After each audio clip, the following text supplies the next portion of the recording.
Hey everybody, this is Dust for Dust on Gaming with episode 11, part number 3 here with Modern Burn. So, first two episodes have been kind of a little bit of, what is that thing? It was the best of times, it was the worst of times.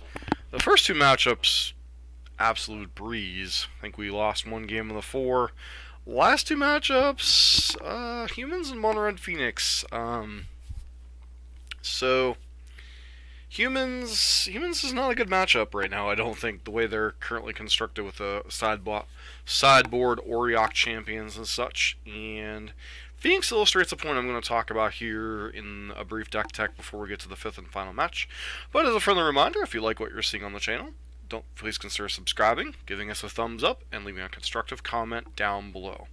So, one point I started to talk about in the last video, and I don't think I ever got around to, is the inclusion of wear tear over something like Destructive Revelry in the sideboard. So, Burn is a deck that generally doesn't take a lot of damage from its mana base if you're on the straight Boros variety. Sometimes you'll have to fetch shock a Sacred Foundry.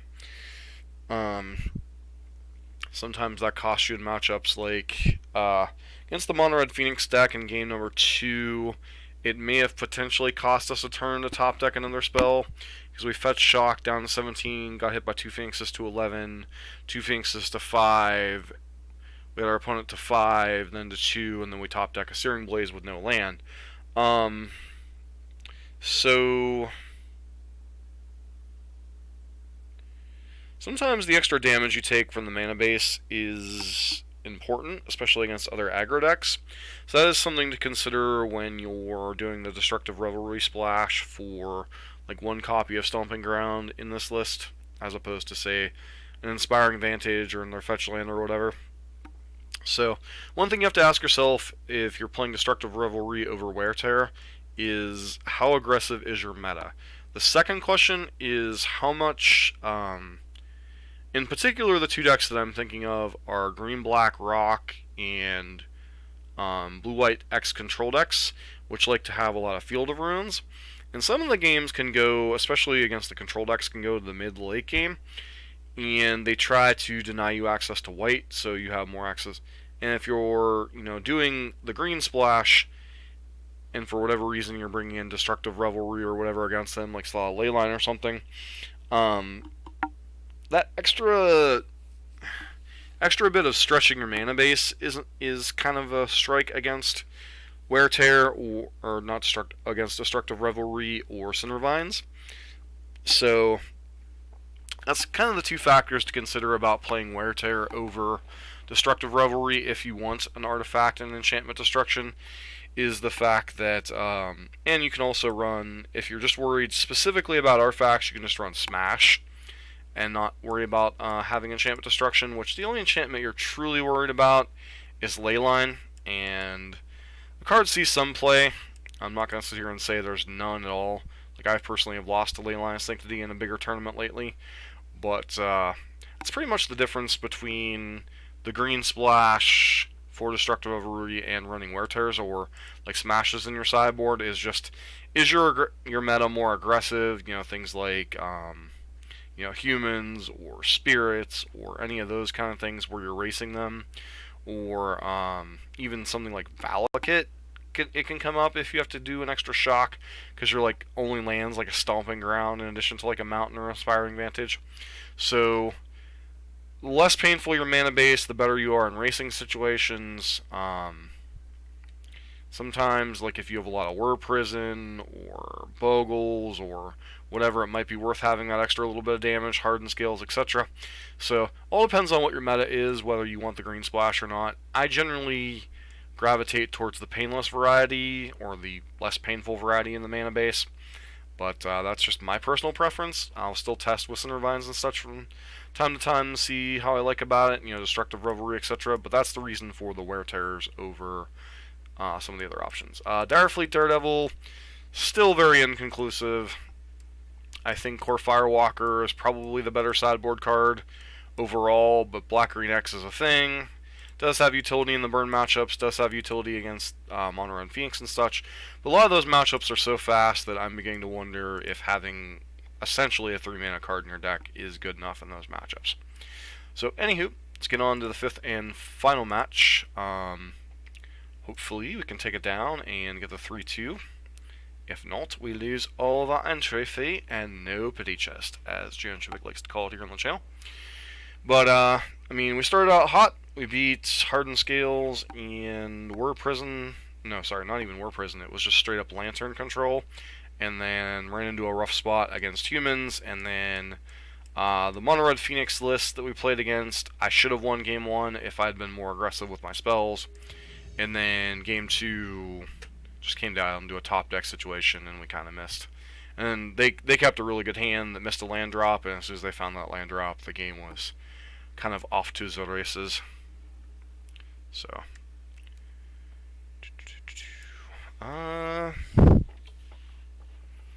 his hand's okay, but man, is it clunky.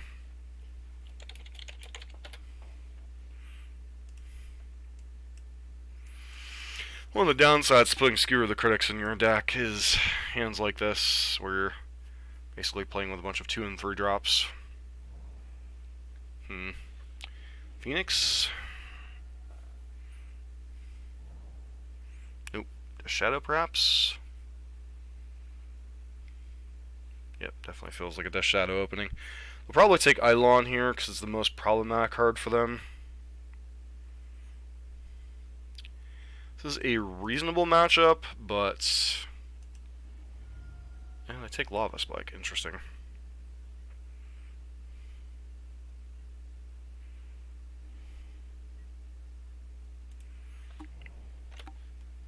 Guess that does poke quite a nice hole in our curve, though. And they might have another discard spell to follow up and take the Eidolon, or they just have a kill spell for it and don't care.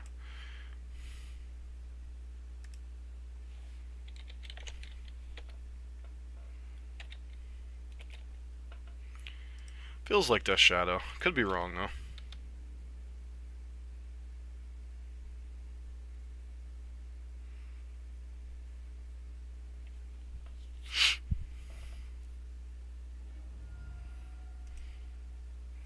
Confirmed. Death Shadow.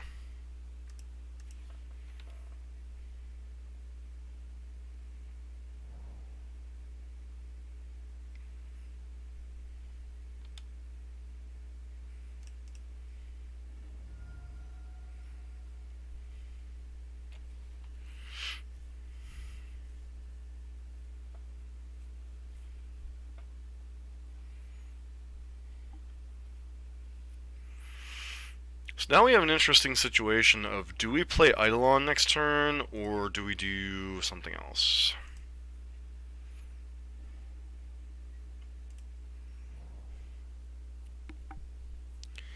That puts them to 9, that puts them to 3.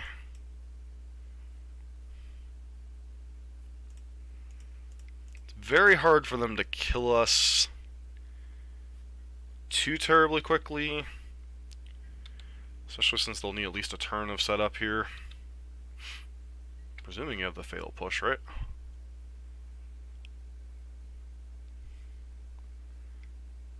Yep, I was gonna say, you have to have a Fatal Push if you left us with the Eidolon. Which means this is probably the Death Shadow plus Stubborn Denial turn.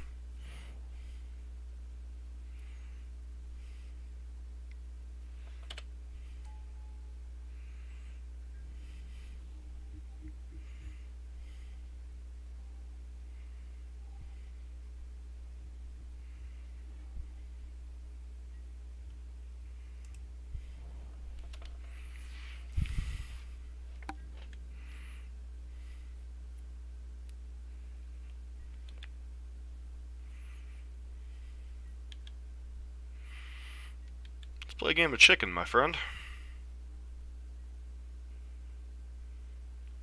Which means you definitely have Stub Hub in your hand.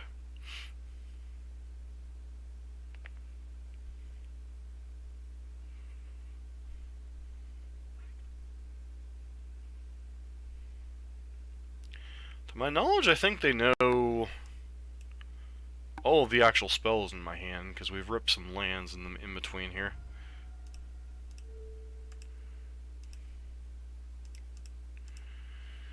Do this.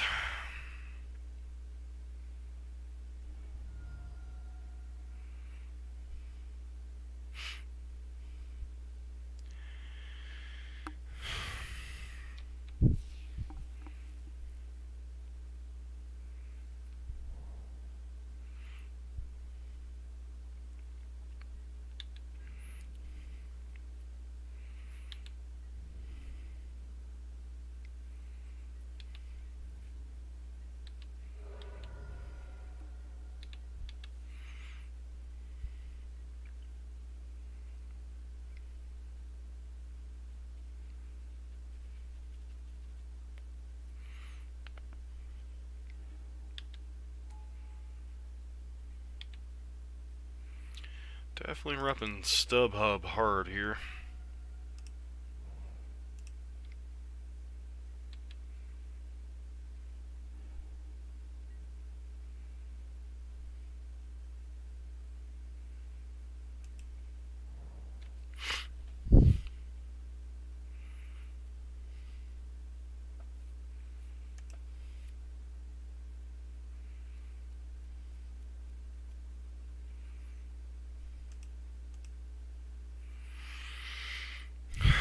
This is tough because they have.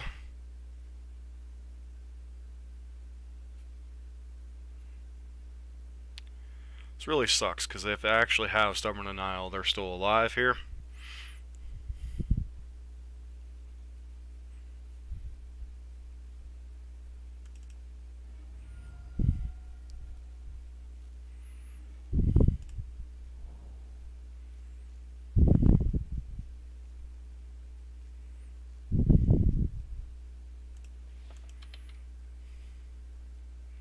Because no matter how we damage them with Lightning Helix,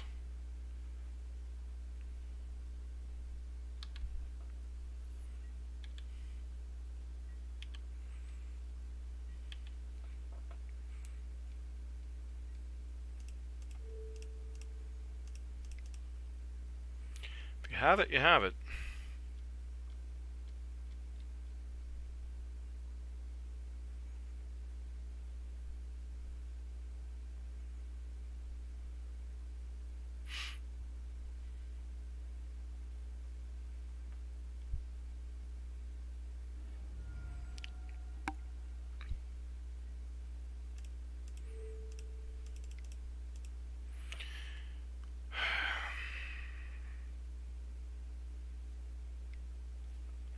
Of course you do.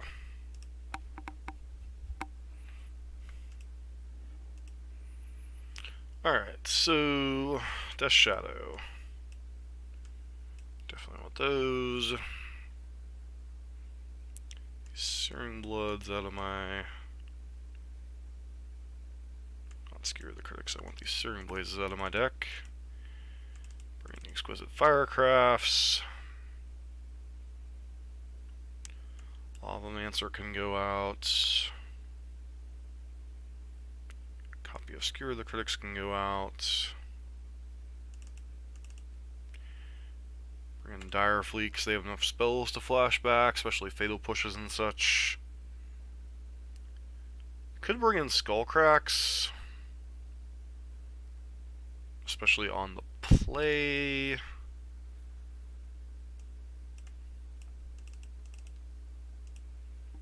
Just have a slightly better game against a Collective Brutality. Yeesh. I guess we keep this hand, but if we don't draw another land, we could be in some trouble here.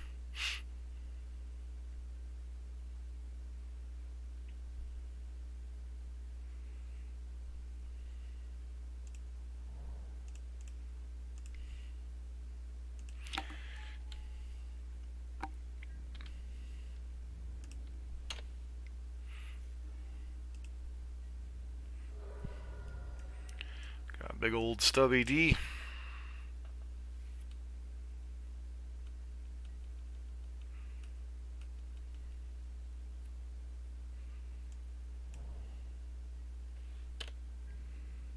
Land, please. Come on, deck. Cough up a land.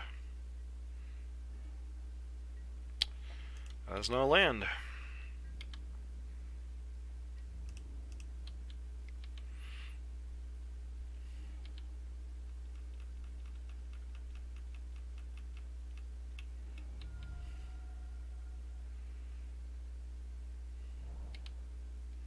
like they have the Fatal Push here.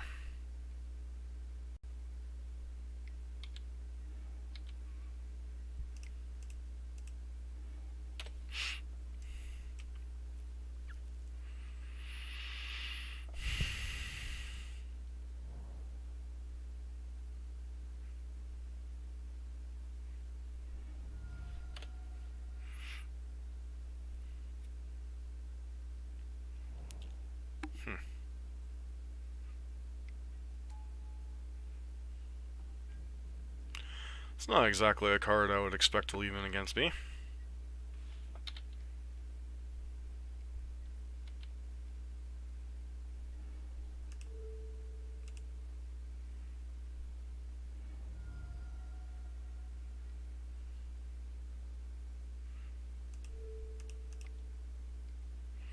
Someone tells me I'm just supposed to kill that stupid Jace.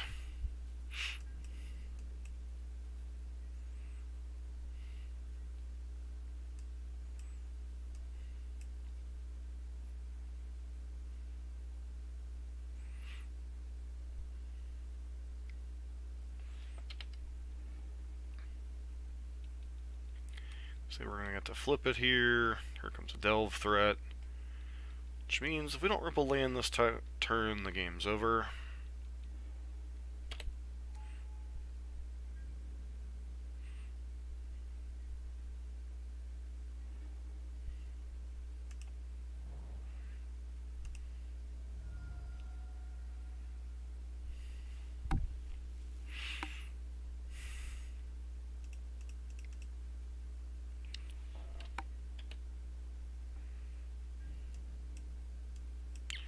Especially since we know they have a Stubborn Denial, maybe I was just supposed to Boros Charm there.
So we could potentially set up a situation here where if they allow the Boros Charm to resolve, Collective Brutality, huh?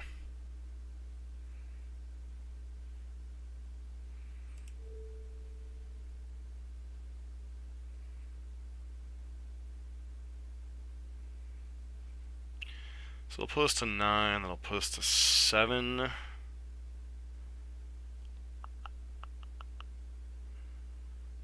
So they'll put us to 9. That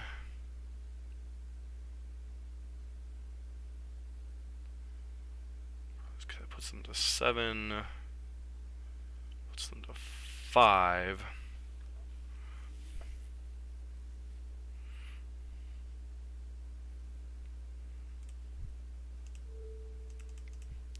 Fortunately, we might be drawing dead here.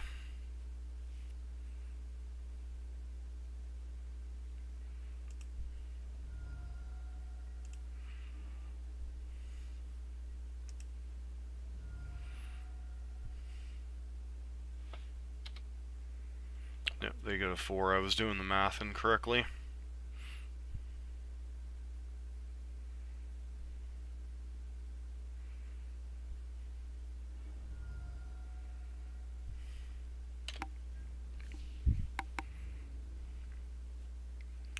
Put us to 2.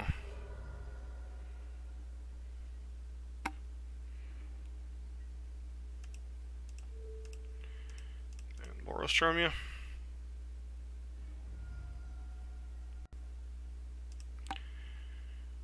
Whew.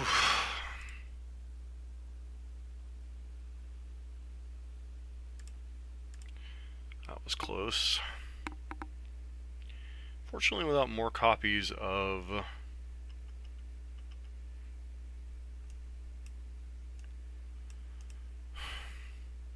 Eidolon's tricky against them, because sometimes it's really good and sometimes it's just terrible.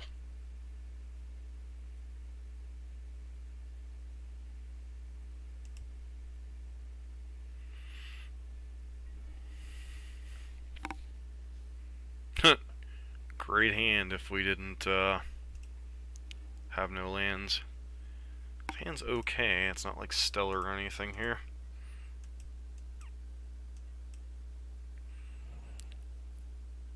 The all creature draw against them is not the best. Gonna grab a swamp and Inquisition us. Nope. Alright, so cantrip or discard spell.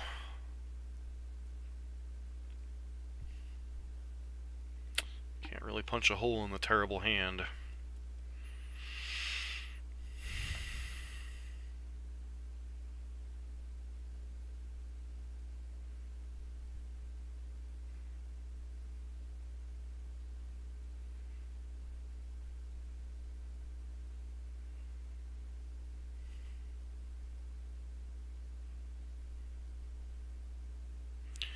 That depends on what his follow-up is. They have some style of collective brutality, it really doesn't matter what they take here.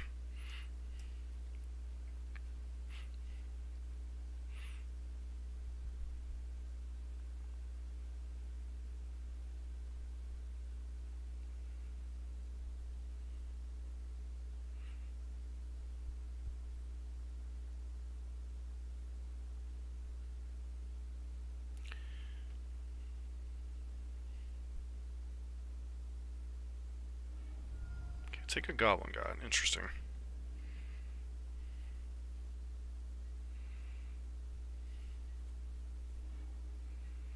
Alright, Boros Charm is not a terrible draw.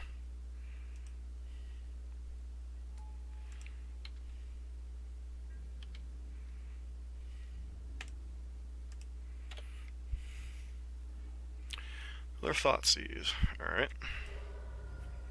There probably goes the Eidolon next turn, unless they have Brutality.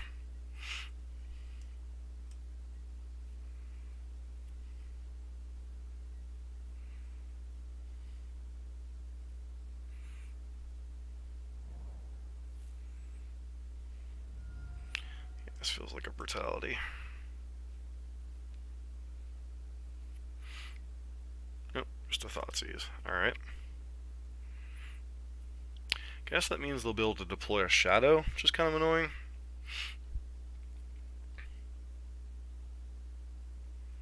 So they'll put them to 9.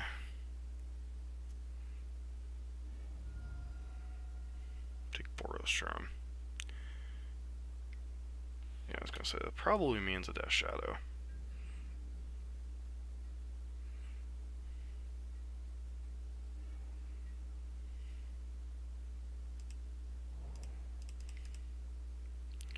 Now we just kind of stare at each other for a little while.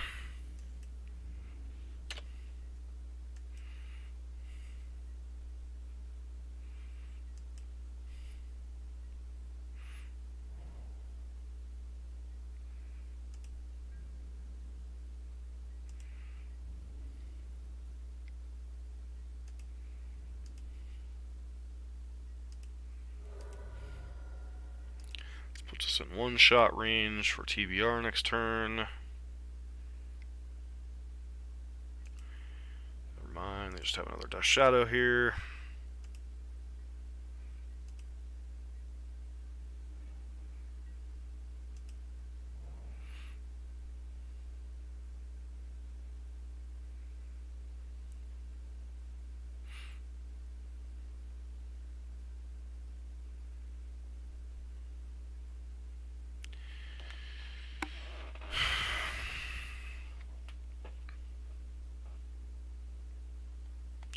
Is there any way to induce them not to block?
Those of you that can't hear it, my heart is beating a mile a minute.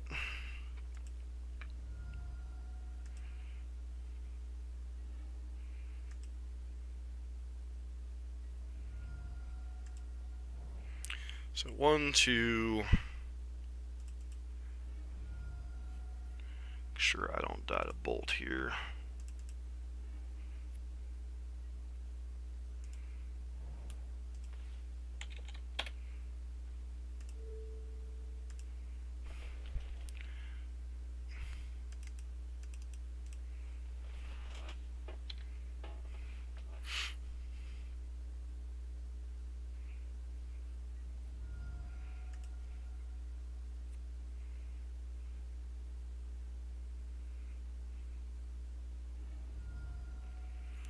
Oof.